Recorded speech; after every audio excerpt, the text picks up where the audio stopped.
Hello दोस्तों, अब हम करने जा रहे हैं third part question number second का। The sum of the digits of a 2 digit number is 9। ठीक है, आपको एक लाइन मिली है कि 2 डिजिट का एक नंबर है, 2 अंकों की एक संख्या है। अब 2 अंक की संख्या है तो 1 डिजिट पे कोई नंबर होगा और 10th डिजिट पे कोई नंबर होगा, मतलब इकाई और ढाई की बातें होंगी। ठीक है, आपको इस क्वेश्चन में कहीं ना कहीं कहा गया है कि वो संख्या निकालो। सब रीड कर लिया होंगे क्वेश्चन। आपको कहा गया है कि वो जो संख्या है जिसके बारे में डिटेल्स दी गई है, एक बार सब अच्छे से रीड करो क्वेश्चन। ठीक है, मैं आपको फिर डिटेल्स अच्छे से समझाऊंगा। एक बार रीड करो सभी, क्योंकि आपको एक नंबर निकालना है, एक संख्या, 2 अंकों की संख्या।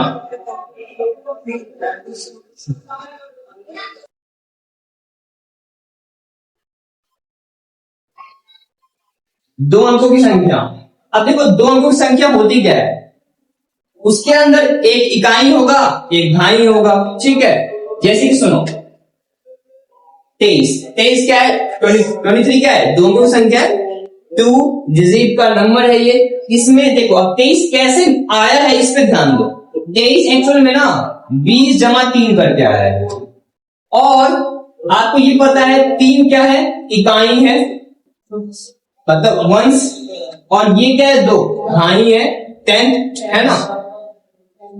तो जो 20 है वो आया कैसे है, 2 गुना 10 करके आया है। या इसको ऐसे लिख लो या इसे ऐसे लिखो, 10 गुना 2 और जमा में 3, 10 गुना 2 जमा में 3। ये जो चीज मैंने लिखा है ना कि ये हमारा हुआ 2 डिजिट का नंबर निकालने के लिए। तो हमें क्या करना है, कोई भी 2 अंकों की संख्या निकालनी है, हमें पता करना है जो परिस्थिति आ गया उस हिसाब से, परिस्थिति के हिसाब से। तो हमारे लिए एक तो इकाई इंपॉर्टेंट है, इकाई है क्या, और एक ढाई भी इंपॉर्टेंट है। तो हम क्या करेंगे, हम इकाई को लेट कर लेते हैं और ढाई को, 1 और 10 को हमें लेट करना पड़ेगा। एक को x और एक को y लेट करना पड़ेगा। ठीक है, तो सबसे पहले हम क्या करेंगे,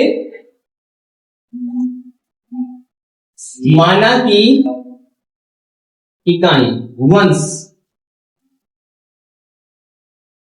हमने क्या लेट कर लिया, x लेट कर लिया, मान लो ऐसा। ठीक है, ऐसे ही हमें ढाई भी लेट करना पड़ेगा। ठीक है, यहां लेट करना इसका मैं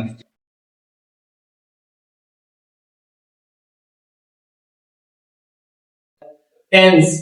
ठीक है, इसे हमने क्या करा, y लेट कर लिया। अब इससे क्या होगा, हम नंबर क्रिएट कर पाएंगे, वो नंबर लेट करेंगे कि ऐसा नंबर होगा। अब देखो, क्योंकि ढाई मैंने 10 लिया है ना, अभी यहां पे दिखाया भी आपको कैसे करते हैं।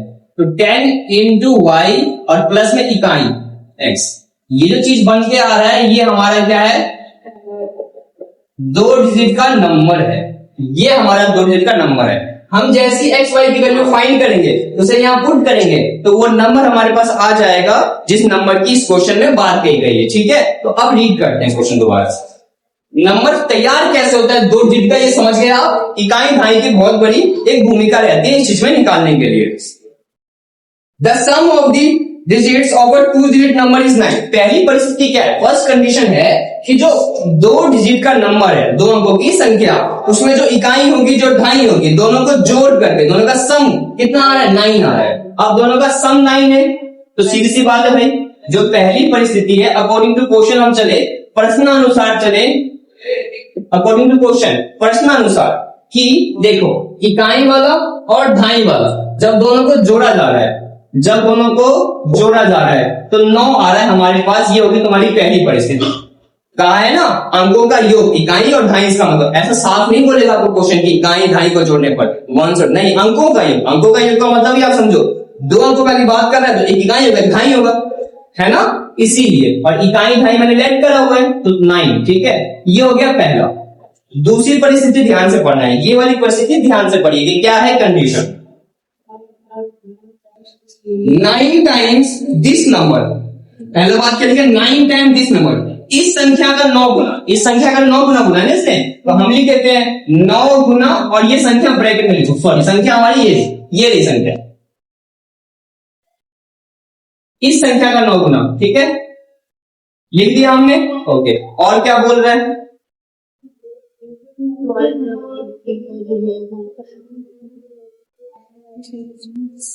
9 times this number is twice the number obtained by reversing the order of the digits. अरे रिवर्सिंग इसका मतलब समझो, देखो रिवर्स करना मतलब क्या करना, पलट देना। अब जैसे सुनो एक चीज समझो, ये 24 है, अगर इसके इकाई भाई 1 10 को आपस में रिवर्स कर दूं, पलट दूं, तो 24 क्या बनेगा पता है तुम्हें? 42 बन जाएगा। जो इकाई में था उसको मैं धाई में भेज दिया, इसलिए यहां आ गया, और जो धाई में था उसको मैंने इकाई में भेज दिया, ये चीज है। ऐसे ही 23 का रिवर्स करने पे क्या बनेगा? 32 बनेगा। आ रहा है समझ में? तो इसका संख्या हमारी ये है ना, इसका रिवर्स क्या होगा बताओ? इसका रिवर्स होगा 10x प्लस y। ये कौन सी वैल्यू है? ये रिवर्स वाली वैल्यू है, पलटने वाली वैल्यू है। आगे समझ में, नंबर पलट करके ये आ रहा है, ठीक है? तो इसका 2 गुना इसके बराबर है, क्वेश्चन में यही बोला है। तो 2 गुना क्या? ये चीज 10x प्लस y, ये हो गया दूसरा कंडीशन हमारा, ठीक है? बस अब इसे हम रिड्यूस करेंगे, इसे सरल करते हैं, इस समीकरण इसे सॉल्व करते हैं, सरल करते हैं। यहां तक सबको समझ में आ गया होगा? रिवर्स करने की बात करेगा, पलटने की बात करेगा, तो संख्या जो हमने मानी है उसको पलटा है हमने, यहां पे पलट लिया है। ओके, 9 गुना करो, 9 गुना x, 9x ये 90 है। 2 गुना 10 यहां करोगे 20x, 2 गुना y करोगे, ठीक है? अब इसमें भी क्या करेंगे, वेरिएबल्स के साथ चल लेते हैं, ठीक है? ओके, 9x 90 वाले चलो 90y, ओके, इस 2y को इधर लाया, माइनस 2y, प्लस में 9x, माइनस में 20x। मैंने इन दोनों टर्म्स को इस साइड ले आया, तो इधर बचा है 0, सही बात है?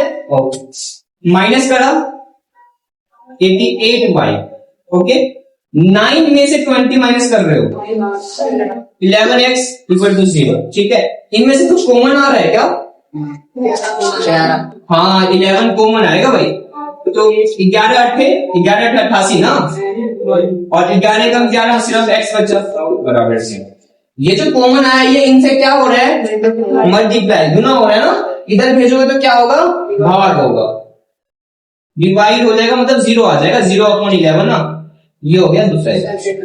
अब हमें क्या करना है इन इक्वेशंस को? अब इन्हें हम क्या करना है? एलिमिनेशन मेथड लगाना है इन पर, क्योंकि वैल्यूज तो फाइंड करनी पड़ेगी ना, नंबर पता करने के लिए कौन सा नंबर था वो, ठीक है? तो from equation first and second, समीकरण 1 और 2 से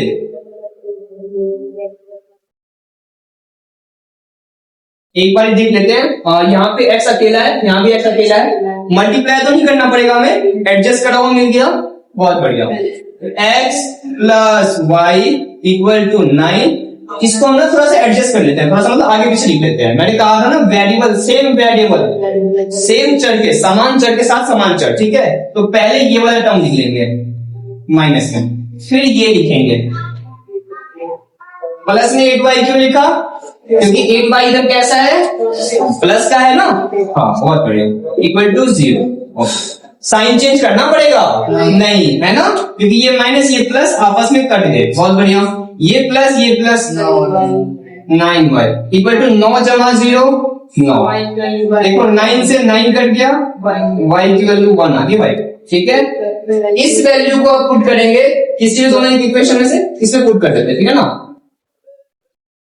x plus y equal to 9 और y की वैल्यू 1 रखो, तो x की वैल्यू तो 8 आएगी ना, 8 आएगी, क्योंकि 8 जमा 1 9 बनता है, इसलिए ये हमारी वैल्यू निकल गई ना। ओके, हमें क्या फाइंड करना था? आपने रीड किया लास्ट का स्टेटमेंट, हमें वो नंबर फाइंड करना है कि वो नंबर कौन सा नंबर है जिसमें ऐसी कंडीशन है, इकाई ढाई को जोड़ करके ऐसा आ रहा है और ये कंडीशन भी है, ठीक है? वो नंबर फाइंड करना है। ओके, बहुत बढ़िया। अब नंबर यहाँ फाइंड कर लेते हैं, थोड़ा सा मार्क्स कर लेते हैं।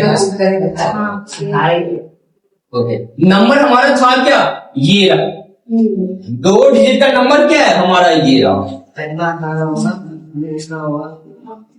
हेंस नंबर हमारा है 10y प्लस x। बस यहाँ पे अब पुट करो वो वैल्यूज, यही है ना नंबर हमारा। हमने लेट इसे किया है, हमने क्रिएट किया है, लेट किया है, इकाई और ढाई का जो नंबर है और क्रिएट किया है वो नंबर, ठीक है। बस अब वैल्यूज पुट कर दो। 10 इंटू वाई की वैल्यू कितनी है 1 और एक्स की वैल्यू कितनी है 8। 10 गुना 1 10 जमा 8 दोनों को जोड़ेंगे 18। तो वो नंबर 18 था, वो नंबर 18 था। क्रॉस वेरीफाई करते हैं। हमें क्वेश्चन में कहा था कि जो 2 डिजिट का जो नंबर है उनको उनकी जो डिजिट्स है, जो उनके अंक है, उनको जोड़ने पर 9 आ रहे हैं। चेक करो, इकाई ढाई को जोड़ो 9 ही तो आ रहा है। पहला स्टेटमेंट तो करेक्ट रहा हमारे अभी सॉल्यूशन के हिसाब से। दूसरा, हमें कहा गया था कि ये जो नंबर है, जो हमारा नंबर होगा उसका 9 गुना 9 टाइम्स किसके इक्वल है, किसके बराबर है। उसको रिवर्स करेंगे ना, और रिवर्स वाले को 2 से गुना करेंगे उसके बराबर होगा। चेक कर लेते हैं। 18 गुना 9 करो, 18 ने 162, 18 में 162 होता है, ठीक है। ओके, अब रिवर्स वाले 18 का रिवर्स करना, रिवर्स आपका आएगा 81 आएगा, 81 आएगा। और 2 गुना करो 162 आ गया सेम। ये हमने वेरीफाई किया। एक बात बेनिफिट यही होता है, जो भी आपके लैंग्वेज वाले क्वेश्चन है उसमें आप वेरीफाई कर सकते हैं। आप सॉल्व करिए और फिर अपने आप को वेरीफाई करिए कि गलत है सही है, और आप इंश्योर हो जाएंगे। आप मतलब एक अपने आप में फील करेंगे कि हाँ आपने बहुत सा सवाल किया, और आपको पूरे नंबर भी मिलेंगे इसमें, ठीक है। लास्ट लिखना जरूरी होता है, अतः वो नंबर या हेंस नंबर ये आपका आ गया। 2 डिजिट का नंबर वो 18 था। वेरीफाई हो गया पूरा, क्लियर है सबको अच्छे से, ठीक है। नेक्स्ट पार्ट पे चलते हैं।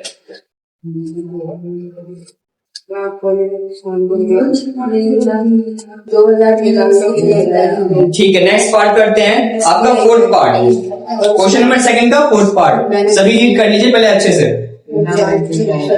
Meena went to a bank to withdraw 2000 rupees। Meena क्या हुई 2000 रुपए विड्रॉ करने गई है बैंक, निकालने गई है, ठीक है ना, निकालने गई है। She asked to the cashier to give her 50 rupees and 100 rupees note on it। Okay, उसने ना कैशियर को, जो पैसे देने वाला होता है, उसको क्या कह दिया कि मुझे खजांची लिखाओ, ऐसे कैशियर को ऐसे बोलते हैं, हाँ खजांची। तो 50 रुपए के नोट देने उसको और 100। उसने बोला कि मुझे 50 के नोट देना और 100 के देना, और टोटल कितने रुपए देने उसको 2000 रुपए चाहिए मीना को बैंक वाले से, ठीक है। समझ में आई इतनी बात, बहुत बढ़िया। कंडीशन लगा दे 50 और 100 के नोट, बहुत बढ़िया। Meena got 25 notes in all. Total 25 notes उसको मिले हैं। 50 रुपए के भी कुछ नोट मिले होंगे, तो 100 रुपए के मिले होंगे, सब मिलाया कितने मिले हैं 25 नोट मिले हैं, बहुत बढ़िया।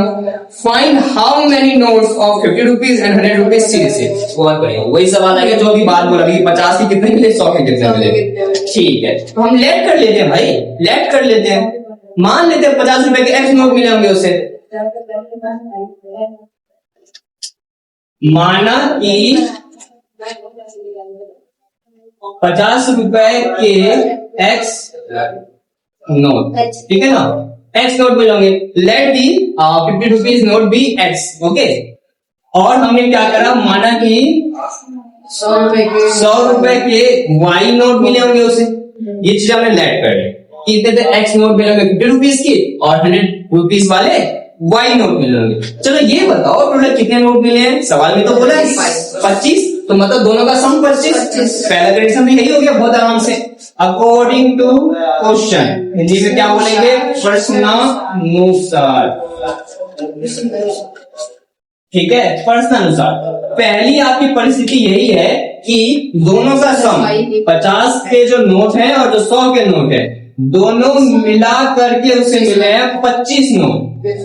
ये हो गया फर्स्ट इक्वेशन, दोनों मिला के 25 नोट मिले हैं। दूसरा समझो, देखो दूसरा समझने से पहले कुछ बात समझो।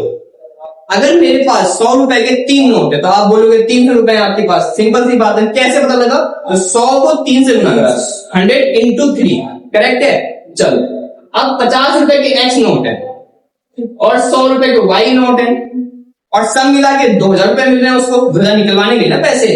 तो ये तो बात पक्की है कि 50 रुपए के नोट को जब एक्स से गुना करूंगा तो 50 रुपए के नोट के द्वारा मिले अमाउंट मिल जाएंगे यहाँ पर।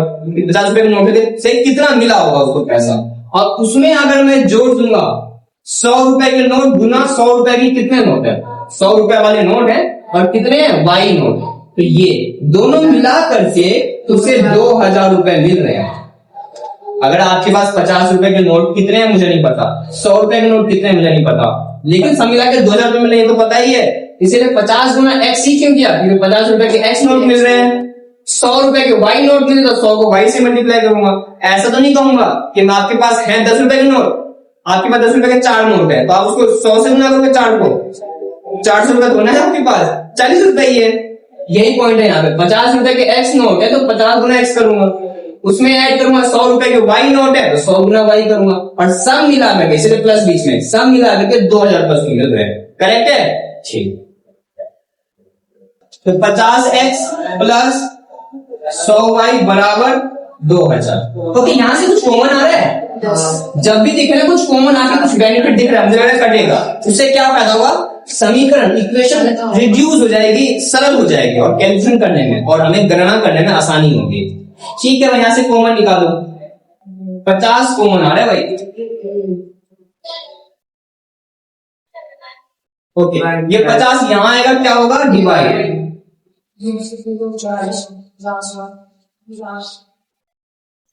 देखो ध्यान से, 0 से 0 कट गया, 200 को भाग करना है 5 से, बिल्कुल से ये 40 आएगा। ये आ गया आपका दूसरा, एलिमिनेशन लगा देता हूं, क्यों, देखो एक्स एक्स सेम है, अब वही प्रतिस्थापन में जाओ तो कितना लगेगा, टाइम तो देख ही सकते हो, मतलब उसमें थर्ड इक्वेशन क्रिएट करना पड़ता है, तो टाइम टेकिंग हो जाता है उसका। एलिमिनेशन लगाते हैं, ठीक है ना, समीकरण 1 और 2 से, समीकरण 1 और 2 से, समीकरण 1 और 2, ठीक है, x plus y equal to 25 और x plus 2y equal to 40। Okay, अब सवाल उठता है, क्या ये साइन सेम है? सेम ही लग रहा है मुझे तो, ये भी प्लस का ये भी प्लस का, तो साइन चेंज करना पड़ेगा, तो साइन चेंज करना पड़ेगा, ये प्लस वाला है इसको माइनस लिख दो, ये भी प्लस वाला है इसको माइनस, एक बार दोबारा ये रिवाइज करवा रहा हूँ। सेकेंड इक्वेशन जो नीचे लिखे हो आप, नीचे लिखे हो, चाहे किसे भी लिखो, चाहे तो इसको इसे नीचे लिखो, नीचे जिस इक्वेशन को, जिस समीकरण को लिखे हो उसी का साइन चेंज कराना हमेशा, ठीक है, ये प्लस का है तो माइनस लिखा, ये प्लस का है तो माइनस लिखा, ये भी प्लस का है तो माइनस लिख दिया। अब x से x कट गया, धीरज, y में से 2y माइनस करो, माइनस y आएगा, बराबर 25 में से 40 माइनस होगा, माइनस का 15 आएगा, देखो माइनस से माइनस कट गया, दोनों तरफ माइनस है, y की वैल्यू 15 आ गई, y की वैल्यू 15 आ गई। इस वैल्यू को दोनों में से किसी एक इक्वेशन में, पहले वाले में रख लेते हैं, तो x प्लस y की वैल्यू यहां रखो 15, x की वैल्यू कितनी आएगी, क्या जोड़ू 15 में कि 25 आ जाए, 10 ही जोड़ेंगे भाई। तो 50 रुपए के 10 नोट मिले हैं उसको, और 100 रुपए के 15 नोट है, वेरीफाई भी करेंगे हम, उससे पहले कुछ लिखना पड़ेगा, क्या लिखना पड़ेगा, हैंस, या बोलो अतः, क्या लिखते, अतः 50 रुपए के नोट कितने मिले हैं भाई, 10 नोट, 50 रुपए के 10 नोट और 100 रुपए के नोट 15, ठीक है ना, वेरीफाई कर लेते, चलो दोनों को जोड़ा तो कितना आया, 25, पहला 10 बड़े क्लियर है। इसकी बात कर लेते हैं, 50 रुपए के कितने नोट हैं, 10, 50 गुना 10 करोगे 500 रुपए करोगे, और 100 गुना 15 है ना, तो 1500 बन गए, और 500 2000 रुपए तो बन गए, बड़ा ही क्लियर हिसाब निकला है। तो चलो क्लियर हो गया अच्छे से, जैसा स्टेटमेंट करेगा उस हिसाब से काम करना है। हमेशा लेवल वाले क्वेश्चन में ना आपको देखने को मिलेगा लास्ट का स्टेटमेंट, जो भी आप पढ़ रहे हैं शुरुआत से पढ़ो, लास्ट की लाइन, लास्ट की जो लाइन होती है वहां आपको पता लगता है कि किसको एक्स लेट करना है, किसको वाई लेट करना है।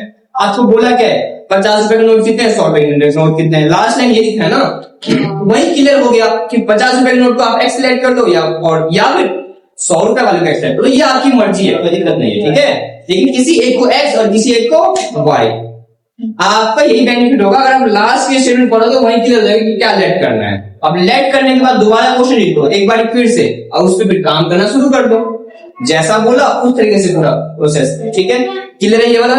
ठीक है, नेक्स्ट पार्ट करते हैं।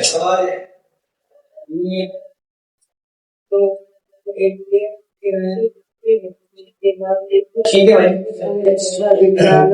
पार्ट करते हैं फिर। Lending library has a fixed charge for the first 3 days। ठीक है, आपको देखने को मिल रहा है कि जो एक लाइब्रेरी है वो एक नियत किराया, एक फिक्स चार्ज लेती है। किस चीज का?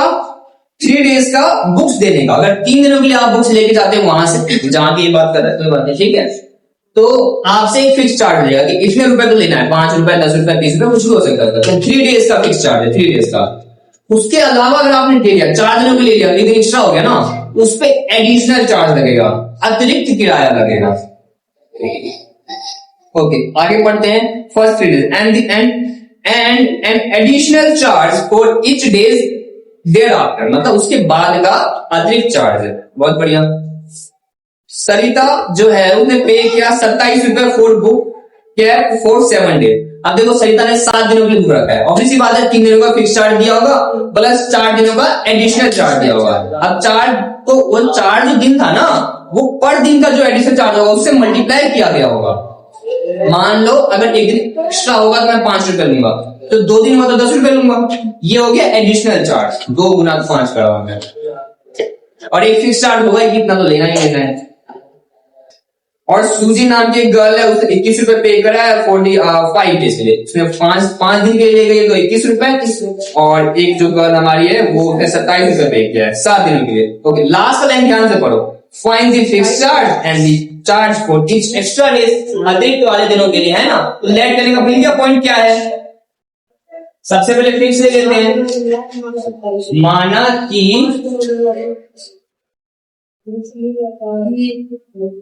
नियत किराया है, किराया बोल रहा है जो बोल दो, ठीक है, किस चीज का? बुक ले जाने का ₹X ले लिया मैंने, लेकिन ये नियत किराया 3 days के लिए। माना कि नियत किराया 3 दिनों के लिए। ये क्यों लिखवा रहा हूं? क्वेश्चन में बोला गया इंपॉर्टेंट, ये तो गड़बड़ी हो सकती है कैलकुलेशन, ठीक है ना। 3 दिनों के लिए, 3 दिनों के लिए ना फिक्स चार्ज, तो 3 दिनों का फिक्स चार्ज है। ओके, उसके बाद अतिरिक्त है, एडिशनल है।